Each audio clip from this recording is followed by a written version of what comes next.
하나님의 평화가 말씀을 듣는 우리 가운데 함께 하시기를 바랍니다. 오늘은 성령 강림 주일입니다. 앞으로 반년 동안은 성령 강림 절기입니다. 우리 교회가 하나님의 달력, 교회력을 충실하게 지키지 않습니까? 대림절부터 시작해서 부활절 마지막 주일까지를 가리켜서 주님의 반년이라고 부릅니다. 예수 그리스도께서 이 땅에 오심, 그리고 십자가와 부활, 승천까지의 반년을 가리켜서 주님의 반년, 그렇게 부르고, 이제 성령 강림 절기는 창조절을 포함해서 마지막 주일까지를 교회의 반년, 그렇게 부릅니다. 그러니까 우리는 교회의 반년을 오늘부터 시작하는 것입니다. 초대교회는 예수 그리스도의 영으로 가득했습니다. 부활하신 예수님께서는 주님의 평화의 인사와 함께 제자들을 향해서 성령을 받으라, 그렇게 말씀하셨습니다. 우리 그리스도교는 무엇보다도 영적인 종교입니다. 신약 성경은 영적인 사건으로 가득합니다. 늘 영적인 분별을 말하고 있고 성령 충만을 강조하지 않습니까? 평소 교회는 모름지기 교회라면 늘 경건 생활을 가르치고 영적인 성장과 영성에 대해서 관심과 강조를 많이 합니다. 우리 교회도 그렇지 않습니까? 그러면 성령과 어떤 관계가 있을까요? 누구든지 예수님을 그리스도로 믿고 고백하는 것은 이미 성령이 내 안에서 활동하신 결과입니다. 여러분 모두 예수가 그리스도이심을 믿고 고백하지 않습니까? 그걸 믿고 고백함으로써 우리는 세례를 받았습니다. 고린도전서 12장 3절은 이렇게 말씀하고 있습니다. 또 성령으로 아니하고는 누구든지 예수를 주시라 할 수 없느니라. 성령이 함께하지 않으면 우리는 누구든지 예수님을 그리스도라, 그렇게 진심으로 고백할 수가 없습니다. 우리 그리스도인은 성령의 은사로 교회 안과 교회 밖에서 하나님의 일에 참여합니다. 또 성령의 열매를 맺으면서 하나님의 자녀로 성장하고 하나님의 백성으로 살아가는 것입니다. 그래서 우리는 성령의 은사와 성령의 열매를 사모합니다. 인간은 예외 없이 영적인 존재입니다. 피조물 가운데서 영장이라고 불리는 것은 사람일 뿐입니다. 창세기에 따르면 하나님께서 사람의 코에 생기를 불어넣어 주셔서 사람은 생명이 되었다. 생명이 있는 영적인 존재가 된 것입니다. 바울은 또 이렇게 말합니다. 고린도전서 6장 19절에서 너희 몸은 너희가 하나님께로부터 받은 바 너희 가운데 계신 성령의 전인 줄 알지 못하느냐. 바로 우리가 성령의 집이라는 것입니다. 우리 몸이야말로 성령께서 내주하시는 거룩한 집이라고 사도 바울은 말하고 있습니다. 사람에게는 누구나 다 영혼의 텃밭이 있습니다. 만일 자신의 영혼의 텃밭을 전혀 가꾸려 들지 않는다면 황무지가 되고 말 것입니다.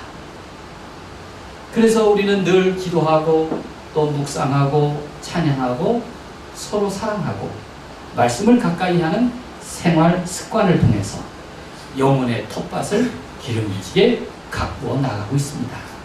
여러분의 영혼의 텃밭의 상태는 어떻습니까? 그 중에서도 예배는 얼마나 소중한 일입니까? 죄인인 우리가 거룩하신 하나님께로 나아가는 일입니다. 여러분, 어떠한 일이든 예배 생활을 쉬지 마십시오. 예배 생활에 대해서 충실하십시오. 내 안에서 준비된 영적인 갈망은 이제 위로부터 임하는 성령과 결합함으로써 하나님의 역사가 나타나는 것입니다. 사도행전에서 성령 강림은 예수님께서 약속하신 일이었습니다. 구약 시대에는 사사라든지 선지자라든지 이런 특별한 사람만이 영적인 존재로 인정받았습니다. 그래서 그들의 등장을 살펴보면 하나님의 영이 함께하였다, 그렇게 표현하고 있지 않습니까? 그러나 그리스도께서 약속하심으로 하나님의 백성 모두가 성령의 사람으로 살아가게 되었습니다.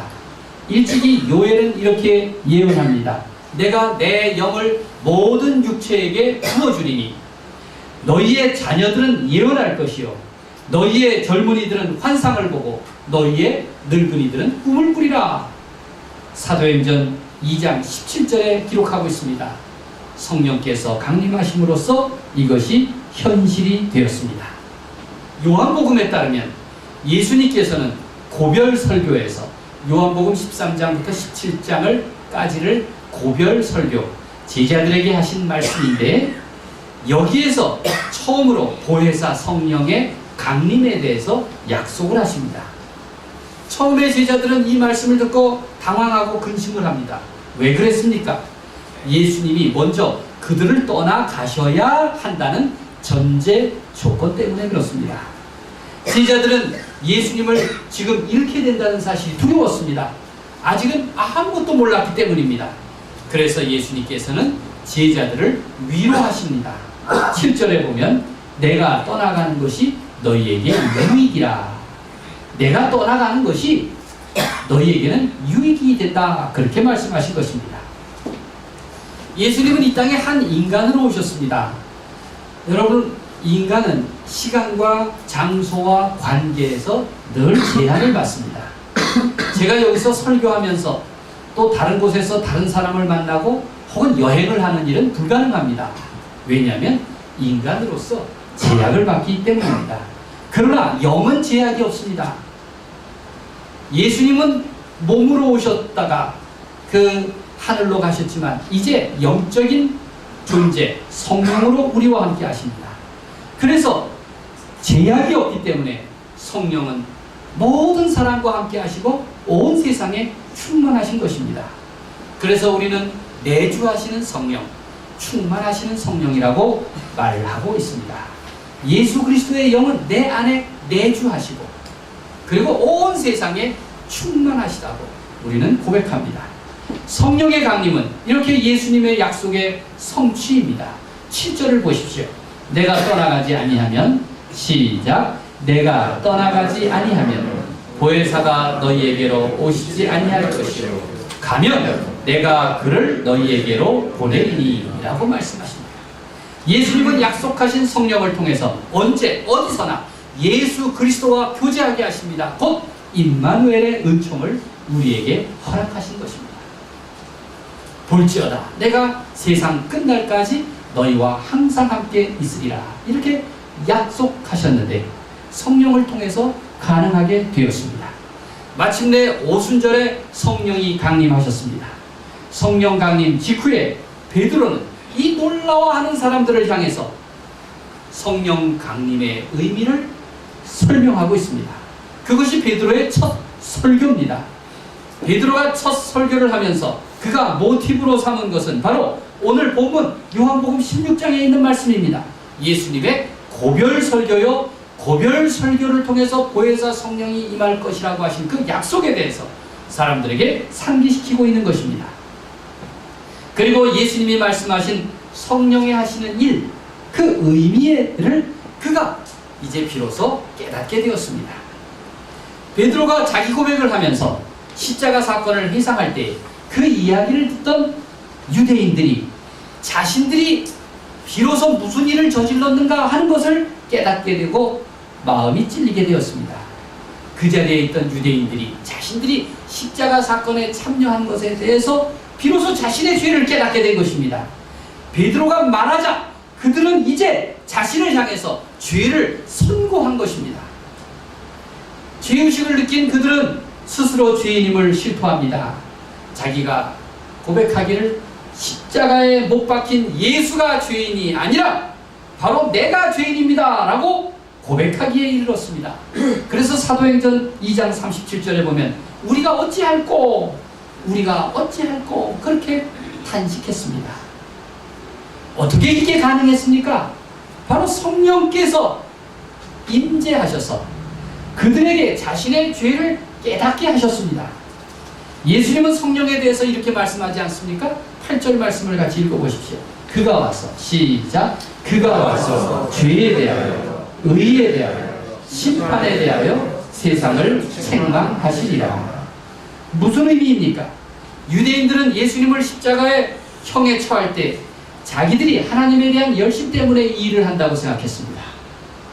이렇게 하는 것이 하나님께 영광을 돌리는 일이라고 자부했습니다. 사도 바울도 그렇지 않았습니까? 그도 하나님에 대한 열심이 지나쳐서 그리스도인들을 박해하기까지 했던 것입니다. 유대인이나 세상은 바로 하나님에 대해서 눈이 멀었던 것입니다. 그래서 성령은 세상의 눈을 열으셔서 인간의 허물과 세상의 죄를 들추어내 주셨습니다. 세상을 책망한다는 뜻은 그릇된 생각을 꾸짖어서 바로잡는다는 그러한 의미인 것입니다. 성령이 하신 일은 여기에서 그치지 않습니다. 성령은 사람들에게 의를 확신하게 하십니다. 결국 범죄자로서 십자가에 못 박힌 그 유대인 젊은이가 바로 이 땅에 오신 하나님의 아들이라고 하는 것을 사람들에게 확신시킨 것은 무엇입니까? 바로 성령의 역사 때문입니다. 더 나아가 성령의 역할은 심판을 합니다. 심판은 악과 선을 분별한다, 구분하다, 분리하다는 뜻이 있습니다. 성령은 하나님 앞에서 우리가 모든 사람이 다시 설 것을 기억나게 하십니다. 악은 반드시 정죄를 받고 선은 인정을 받을 것입니다. 세상에 대한 심판도 마찬가지입니다. 이렇게 성령이 강림하셔서 우리로 하여금 죄를 알게 해주었습니다. 우리로 하여금 내가 죄인이기 때문에 다시 하나님을 찾게 되었습니다. 그리고 우리로 하여금 코람되어 하나님 앞에 설 존재임을 알게 하십니다. 8절 말씀을 다시 읽겠습니다. 그가 와서, 시작. 그가 와서 죄에 대하여, 의에 대하여, 심판에 대하여 세상을 책망하시리라. 예수님의 십자가와 부활은 제자들이 아직까지 충분히 이해하지 못했고 또 의심한 정도였습니다. 그런데 이제 성령이 강림하심으로써 이제서야 제대로 이해할 수 있게 되었습니다. 그래서 성령께서 진리의 영이라고 그렇게 예수님은 말씀하셨습니다. 13절 말씀을 같이 읽겠습니다. 진리의 성령이 오시면, 시작. 진리의 성령이 오시면 그가 너희를 모든 진리 가운데로 인도하시리니. 진리의 성령이 오셔서 비로소 모든 제자들은 성령의 임재하심으로써 모든 의심의 비늘을 벗었습니다. 이제 분명한 확신을 갖고 참 예수 그리스도의 제자가 되었는데 비로소 초대교회가 탄생하는 계기가 된 것입니다. 우리 그리스도인은 성령의 역사를 믿습니다. 객관적인 사실로만이 아니라 내 안에 계신 하나님의 영으로 믿습니다. 내 영혼의 텃밭을 잘 가꾸는 사람은 기름지고 풍성한 은총의 열매를 맺는다는 것을 우리는 잘 알고 있습니다. 간절히 성령을 사모하고 그 능력을 의지하는 사람에게 크고 강한 힘으로 함께 하심을 믿습니다. 아멘. 여러분 믿습니까? 아멘. 하나님의 성령은 언제나 활동하십니다. 내게 믿음을 주시고 내게 기도하게 하시고 또 내 인생과 동행하십니다. 그리하여 우리로 성령의 새 사람으로 살게 하시는 것입니다. 성령은 우리를 구속시키고 또 무거운 멍에를 짐지우시는 분이 아닙니다. 오히려 성령에 따라 살면 그리스도인다운 자유를 누리게 된다고 갈라디아에서는 끊임없이 말씀하고 있습니다. 그래서 성령의 새 사람은 그의 삶이 참 육체든 영이든 마음이든 정신이든 건강하고 맑습니다. 그가 몸이 연약할지라도 그의 마음은 늘 맑고 그리고 그의 삶이 평화롭습니다. 그는 세상을 문틈으로 보는 사람이 아닙니다. 자기의 교리, 자신의 그 믿음 때문에 문구멍으로 세상을 보는 것이 아니라 성령의 새 사람으로서 활짝 열고 세상을 바라보기 때문에 균형이 잡혀 있습니다. 넉넉한 시야로 세상을 볼 수 있습니다. 여러분, 교회를 다닌다 그러면은 사람이 속이 좁고 뭐 금지하는 게 많고 그리고 사람들을 정죄하고 그렇게 오해하지 않습니까? 교회에서 성령의 역사를 잘못 가르치기 때문에 그렇습니다.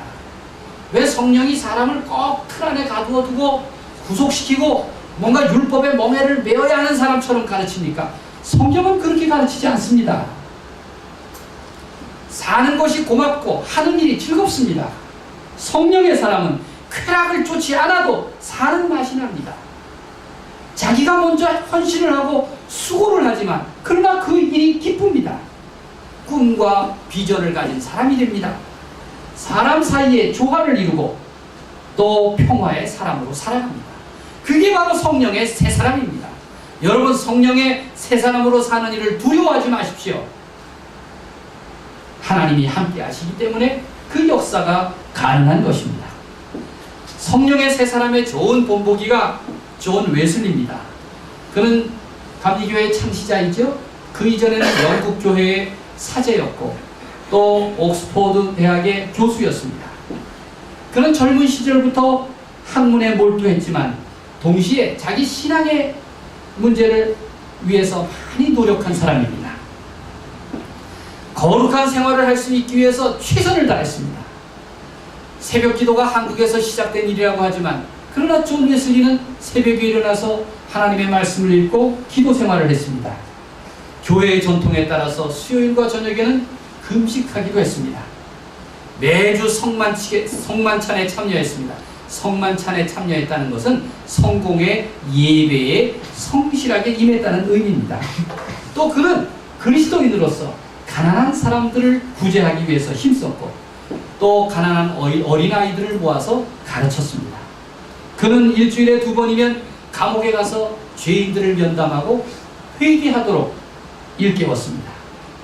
구원의 확신을 위해서 그 존 웨슬리와 찰스 웨슬리의 형제가 얼마나 신앙적으로 노력했는지 그들이 만든 신앙 모임을 가리켜서 규칙벌레다, 신성클럽이다 그렇게 불렀던 것입니다. 이런 생활을 하면서도 존 웨슬리는 거룩한 습관을 지속적으로 하지 못하는 것을 안타까워했고 자기 자신이 십자가의 사람이 되지 못한다는 것에 대해서 늘 고민했습니다. 사실 존 웨슬리는 실패도 많이 했습니다. 그가 거룩한 소명을 가지고 이제 미국 신대륙 조지아에 가서 선교 활동을 하게 됐는데 그 선교 활동 중에 한 젊은 여자를 알게 되었습니다. 흠모했습니다. 그게 유명한 존 웨슬리의 연애 사건입니다. 그런데 그 여자가 이 존 웨슬리를 받아주질 않았습니다. 그 젊은 존 웨슬리는 성찬식을 행하면서 그 여자에게 성찬을 거부했습니다. 이야, 거룩한 습관을 가진 이 밴댕이 소갈머리를 보십시오.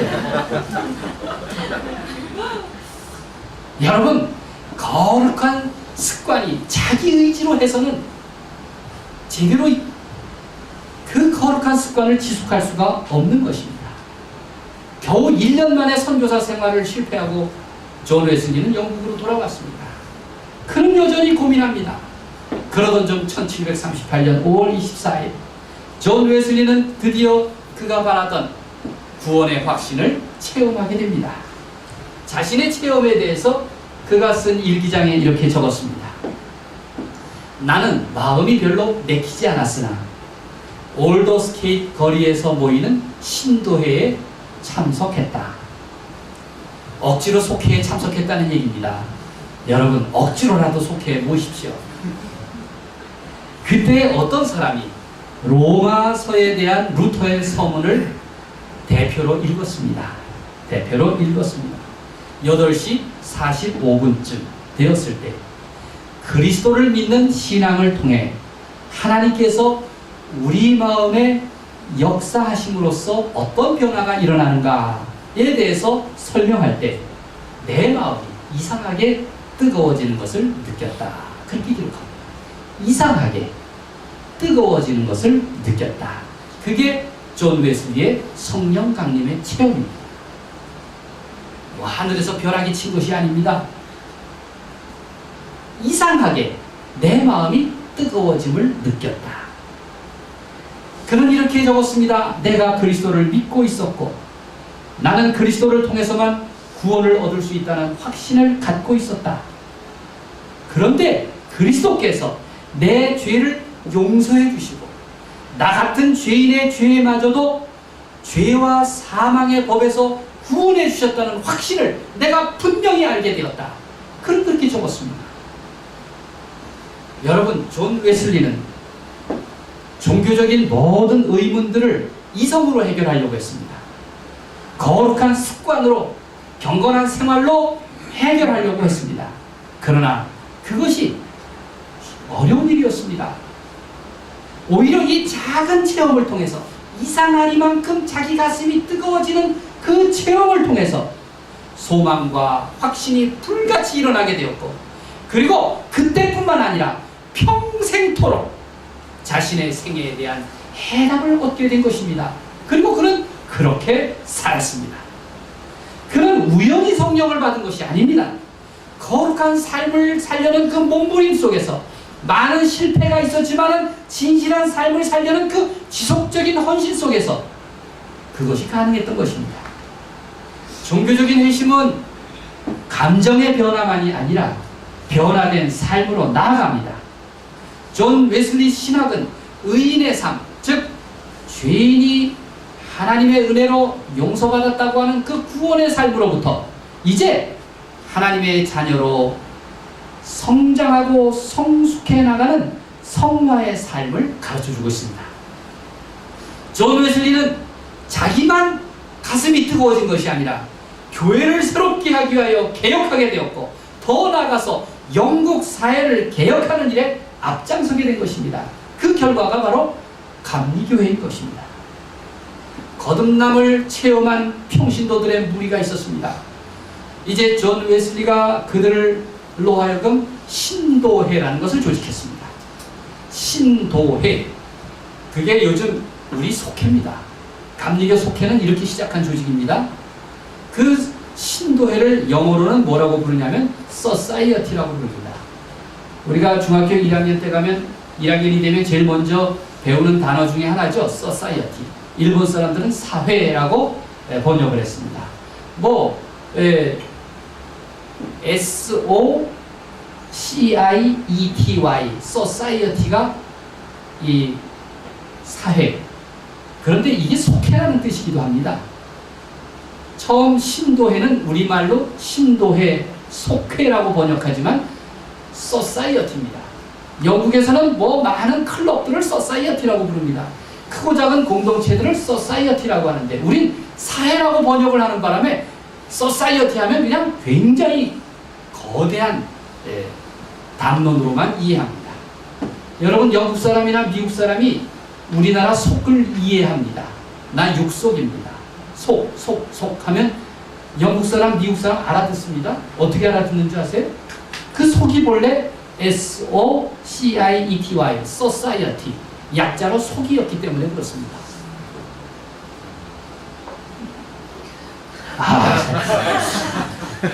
약간 믿음이 조금 부족한 것 같아요. S-O-C, 그걸 속이라고 합니다. 속. 미국 사람이나 영국 사람이나 소사이어티, 그 속을 속에 참여합니다. 그리고 우리나라에 와서 속이라는 단어를 얻게 됐는데, SOC에서도 왔지만 또 우리는 무엇에 속한다 라는 의미로도 속해라고 합니다. 이제 여러분들의 마음을 사로잡는 데 성공한 것 같습니다. 여러분, 이 속은 말이죠, 무엇을 합니까? 모여서 성경 공부를 합니다. 기도를 하고 또 신앙으로 훈련합니다. 서로 자신의 아픔을 나누기도 하고 또 서로 위로하고 격려합니다. 심지어는 처음 이 존 웨슬리의 속회는 자기의 죄를 고백하고 그리고 실토하고 그리고 다시는 이러한 허물을, 죄를 짓지 않겠다고 결심하기까지 했습니다. 제가 좀 더 놀라운 얘기 하나 더 할까요? 북한에서는 이제 반조직을 만들어가지고 뭐 일주일에 한 번이 됐는지는 잘 모르겠지만은 자기 비판을 한다 그러죠? 자기 비판. 그게 속회에서 유래됐습니다. 못 믿겠죠?